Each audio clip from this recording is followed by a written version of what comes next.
الكريم اما بعد بسم اللہ الرحمن الرحیم۔ اللہ رب العزت کبھی بھی عہدی گناہ گار کو جو گناہوں کا عادی ہو اس کو کبھی بھی اپنا تعلق مع اللہ نصیب نہیں فرماتے، یعنی اس کے دل کو کبھی بھی اپنے نور کی روشنی سے منور نہیں فرماتے اور وہ دل بے نور ہی رہتا ہے۔ جو شخص مستقل گناہوں کا عادی ہو اور گناہوں کو کرتا ہو اس کو اللہ اپنی نور کی تجلی سے منور نہیں فرماتے۔ ایک حافظ قرآن تھا تو اس کی نگاہ ایک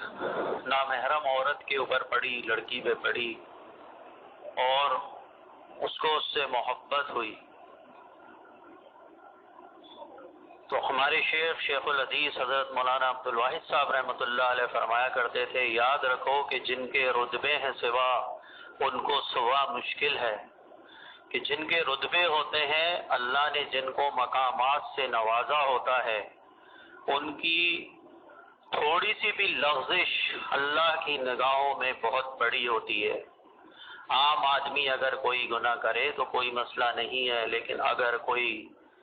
مربی کوئی گناہ کرتا ہے تو اس کی پکڑ اسی حساب سے ہوگی، سخت پکڑ ہوگی۔ تو یہی معاملہ ہے کہ جب اس حافظ قرآن نے بد نظری کی تو اللہ رب العزت نے حفظ کی دولت سے جو اس کے دل کو معمور فرمایا تھا وہ حفظ کی دولت اس کے دل سے لے لی اور اس کے دل کو خالی کر دیا۔ تو ایک بزرگ تھے، انہوں نے پوچھا اپنے شیخ سے، حضرت اس واقعے کے بارے میں ایسا کیوں ہوا؟ تو فرمانے لگے کہ اللہ بہت غیور ہیں، غیرت والے ہیں، اور اپنی محبت کے علاوہ اللہ دوسرے کی غیر کی محبت دل میں برداشت نہیں کرتے۔ جو شخص اللہ سے محبت کا طالب ہو، سالک ہو، اس کو چاہیے اپنے سوچوں پہ بھی پیرے بٹھائے، اپنے معاملات کے اندر، اپنے قول و فعل کے اندر جن سے اللہ والوں سے تعلق ہے ان پہ چل رہا ہے تو مکمل چلے، اور جہاں بھی معاملہ اس کا بھٹکے فوراً رجوع کرے، اس میں ذرا بھی رتی برابر بھی نہ جھجکے نہ گھبرائے۔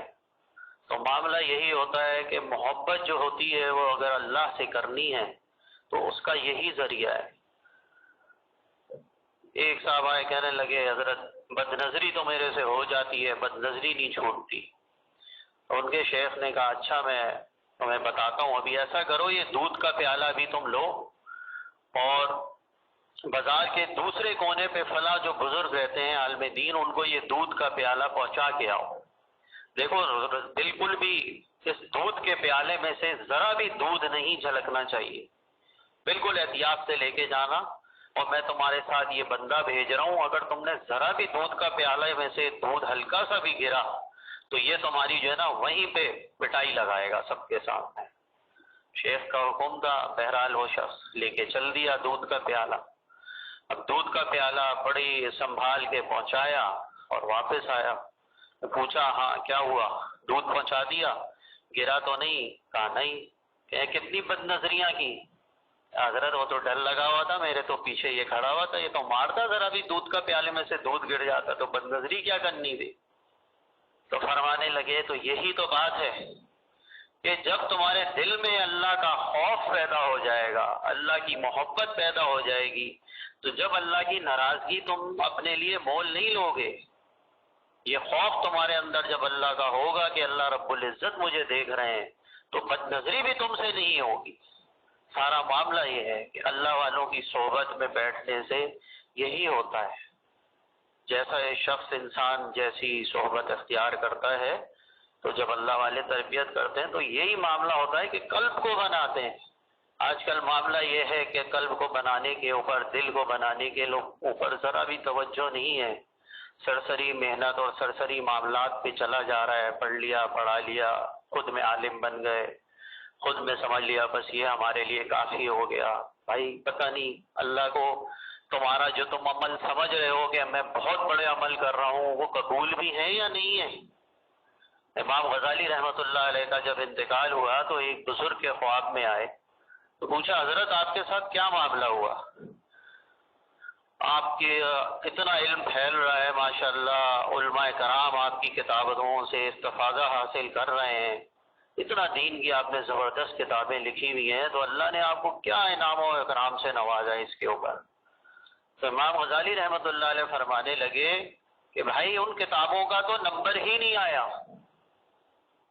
ان کتابوں کا تو نمبر ہی نہیں آیا۔ اللہ رب العزت نے مجھ سے فرمایا کہ جب یاد کرو وہ وقت کہ جب تم کتاب لکھ رہے تھے اور تم نے دوات سے سیاہی لینے کے لیے دوات سے تم نے جو ہے اپنا قلم نکال کے رکھا اور مکھی آ کے اس پہ بیٹھ گئی، اور تم نے یہ، اللہ تو غیور ہے، دلوں کے حال جانتے، اور تم نے یہ سوچا کہ یار یہ مکھی تھوڑا سا دوات پی لے پھر میں یہ قلم اٹھاؤں گا، اور جو تم نے اس کو قلم کو جنبش نہیں دی، تم نے ہماری مخلوق کے خاطر یہ عمل کیا تھا نا، ہم نے اسی پہ جاؤ تمہاری بخشش کر دی۔ تو اللہ رب العزت کے لیے تو اتنا سا عمل اللہ کو قبول ہے، ابھی آگے کے عمل کو کیا ہے کیا نہیں ہے اس کا کوئی معاملہ نہیں ہے۔ جیسے آپ نے حدیث میں آتا ہے کہ ایک عالم آئے گا، حضور اکرم صلی اللہ علیہ وسلم نے فرمایا اللہ رب العزت میں نے قال اللہ قال رسول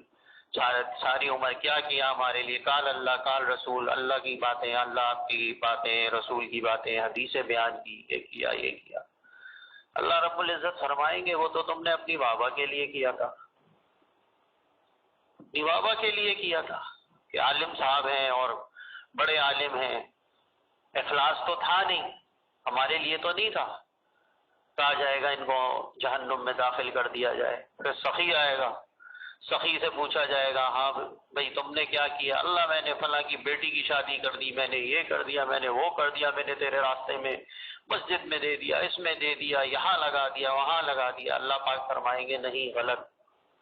تم نے اپنی واہ کے لیے کیا کہ لوگ کہ ہاں کتنا بڑا سخی ہے، ہاں کتنا بڑا پرہیزگار ہے، کیسے اللہ کے راستے میں خرچ کرتا ہے۔ تو وہ تو دنیا میں ہو چکی، لوگوں نے وہ تمہاری واہ کر دی، اس کو بھی جہنم میں داخل کر دیا جائے گا۔ شہید آئے گا، شہید سے پوچھا جائے گا ہاں بھائی اللہ میں ایسے لڑا ایسے لڑا، اللہ پاک کہیں گے نہیں، تم اپنی دلیری دکھانے کے لیے کہ ہاں میں کتنا بڑا دلیر ہوں، اپنی قبیلے کے خاطر، اپنے لوگوں کے خاطر تم نے جو ہے یہ لڑے، اور میری خاطر نہیں لڑے اور ان کے لیے لوگوں کے لیے جان دے دی، سو وہ بھی ہو چکا، کہا جائے گا اوندے منہ جہنم میں ڈال دو۔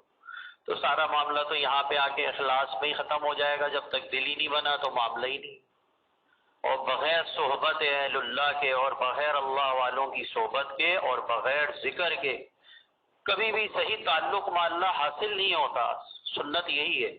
کہ حضور اکرم صلی اللہ علیہ وسلم کے ہاں، حضور اکرم صلی اللہ علیہ وسلم کے ساتھ صحابہ کرام رہا کرتے تھے، تو وہ صحابی کہلائے، ان کے ساتھ رہے تابعی تبع تابعین، کہ ان کی صحبت میں رہنے کی وجہ سے سارے یہ معاملات بڑھتے ہیں کہ دل کے اندر ایک دل سے دوسرے میں محبت، دوسرے دل سے تیسرے دل میں محبت۔ تو بھائی دلوں کے اندر جو محبت ٹرانسفر ہوتی ہے وہ تو اللہ والوں کی صحبت سے ہوتی ہے، جو وہ اہل اللہ حضرات حضور اکرم صلی اللہ علیہ وسلم سے لے کے اب تک لیتے چلے آ رہے ہیں۔ اب تعلق ہم ان لوگوں سے قائم نہیں کرتے اور معاملات اپنے درست نہیں کر پاتے،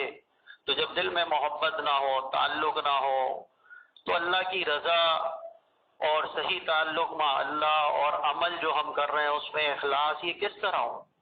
جب دل میں محبت ہوتی ہے تو ایسے معاملات ہوتے ہیں۔ ایک صاحب تھے تو چارہ لگایا کرتے تھے، چارہ لگا ہوا تھا، انہوں نے کہا میرا چارہ زیادہ ہے لیکن یہ چارہ کوئی کاٹ لیتا ہے یا کوئی اپنے جانور رات میں لگتا ہے اس پہ چرا دیتا ہے، میرا چارہ کم ہو جاتا ہے۔ انہوں نے ایک دن جا کے رات میں جو ہے کہا میں دیکھوں گا، چھپ کے دیکھا تو جانور آئے وہ چارہ کھا رہے تھے۔ تو انہوں نے دیکھا کہ بھائی یہ کون ہے چارے والا، دور سے چارے والا نظر آیا، رومال ڈالا ہوا تھا، اس کو آواز دی کون ہو تم؟ یہ تمہارے جانور ہیں؟ تو کون ہو، کیا نام ہے تمہارا؟ اس نے کہا احمد نام ہے میرا۔ انہوں نے کہا اچھا احمد نام ہے تو تم اپنے جانوروں کو چراتے رہو، احمد نام ہے تو چراتے رہو۔ پتہ چلا جب انتقال ہوا تو دوسرے ایک بزرگ کے خواب میں آئے، کہا بھائی آپ کے ساتھ اللہ نے کیا معاملہ کیا ہے؟ کہنے لگے کہ میں نے سوچا تھا میرا چارہ جو چراتا ہے تو میں اس کو پکڑوں گا، لیکن جیسے ہی اس نے کہا کہ چارے والے نے میرا نام محمد ہے تو مجھے حیا آئی کہ میرے محمد صلی اللہ علیہ وسلم کا نام ہے اس کو میں کیسے منع کر سکتا ہوں؟ تو اللہ پاک نے کہا تو نے ہمارے محبوب کی لاج رکھی، آج ہم تیری لاج رکھتے ہیں، جاؤ اس کو جنت میں داخل کرو۔ تو بھائی یہ دل اس طرح روشن نہیں ہوں گے، صحبت اہل اللہ کے بغیر، اللہ والوں کی صحبت کے بغیر، ان کے پاس بیٹھے بغیر، ان سے معمولات لیے بغیر اس طرح دل روشن نہیں ہوتے۔ تو اللہ پاک جو ہے ہم سب کو عمل کی توفیق عطا فرمائے۔ سنت جو طریقہ ہے اس پہ جب آدمی چلتا ہے، اللہ والوں کی صحبت اختیار کرتا ہے تو دل بھی روشن ہوتا ہے، تو اس کے معاملات درست ہوتے ہیں، گناہوں سے بچنا آسان ہوتا ہے، کیونکہ جب تک قلوب صاف نہ ہو تو اللہ رب العزت کا تعلق حاصل ہی نہیں ہوتا۔ اور اصل چیز یہ ہے، امام غزالی رحمۃ اللہ علیہ فرماتے ہیں کہ اے عزیز جان کہ اللہ نے تجھے کیوں پیدا کیا؟ اپنی معرفت کے واسطے پیدا کیا، نہ کہ اس لیے پیدا کیا جیسے چرند پرند جانور اپنی افزائش نسل کرتے ہیں اور بڑے ہوتے ہیں، پروان چڑھتے ہیں، وہ بڑھ جاتے ہیں، تو اسی طرح تو بھی چل رہا ہے، اسی طرح تو چلا جائے۔ اللہ نے اس لیے تجھے پیدا نہیں کیا، اللہ نے تجھے اپنی معرفت کے واسطے پیدا کیا۔ تو اللہ رب العزت کی جو ہے معرفت حاصل کرنے کے لیے جو ہے اللہ والوں کی صحبت، اور ان سے جو ہے آدمی جو ہے ذکر اذکار لے، اللہ کا ذکر کرے، ان کے بتائے ہوئے ذکروں پہ چلے، تاکہ اللہ کا تعلق حاصل ہو، اللہ کی محبت حاصل ہو۔ اللہ ہم سب کو عمل کی توفیق عطا فرمائے۔ وآخر دعوانا الحمدللہ۔